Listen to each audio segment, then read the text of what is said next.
Well, thank you. I just want to thank all the people who are involved in this. This is a remarkable afternoon of education and information, and I just have 4 thoughts I want to leave you with.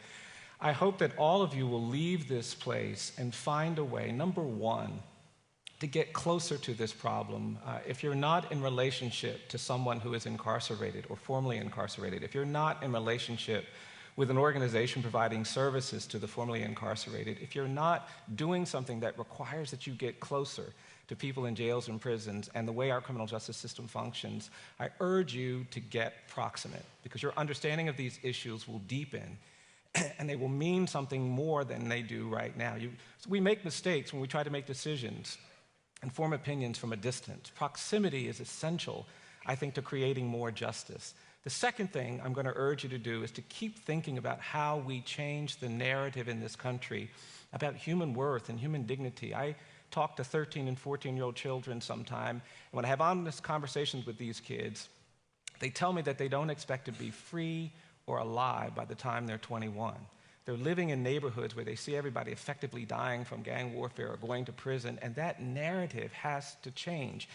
The reason why I'm pushing so hard this 50% objective is because we've got to change the narrative in this country. We've got 5% of the world's population, 25% of the world's in prison, and that's a bad thing. We've got to recognize that that's a bad thing.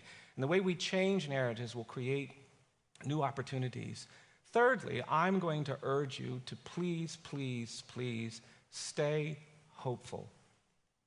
Hopelessness is the enemy of justice. I'm persuaded.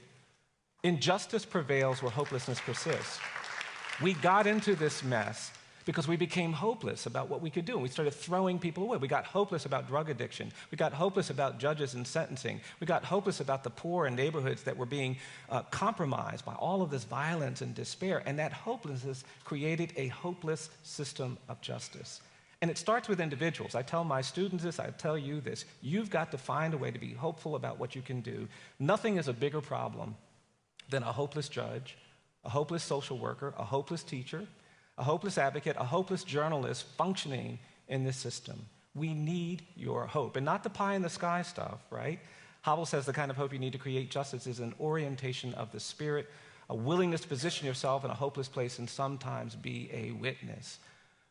Fourth and finally, I hope you will choose to do something uncomfortable to advance justice.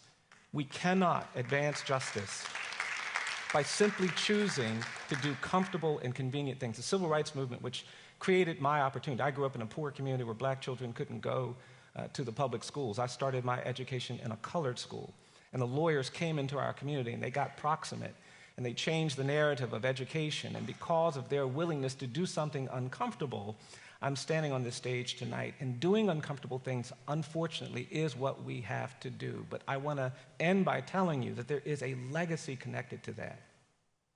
I went to a church not too long ago, and I was giving a talk, this several years ago, and there was an older man in a wheelchair sitting in the back of the church while I was giving this talk, and he was looking at me with this very harsh expression the whole time I was talking. I thought he was sort of mad. When I finished the talk, all the kids came up, and I shook their hands, and everybody was nice, but the man kept staring at me in the back. And finally, he had a little boy with him, and he asked this little boy to wheel him up to me. And the man came wheeling up to me, and he had this very stern look on his face. And when he got up to me, he said, "Do you know what you're doing?" And I stood back because I didn't know what he was asking me. And then he said it again. He said, "Do you know what you're doing?" And I started mumbling something. I don't even know what I said.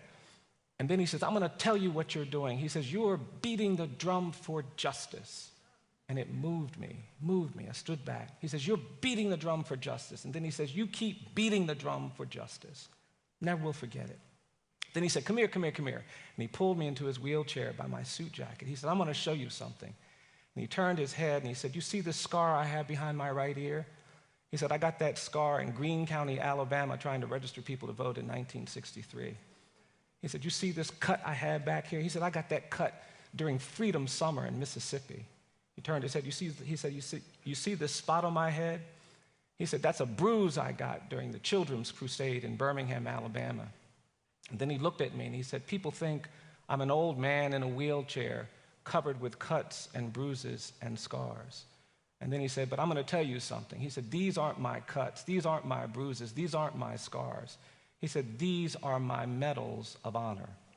And I will tell you something.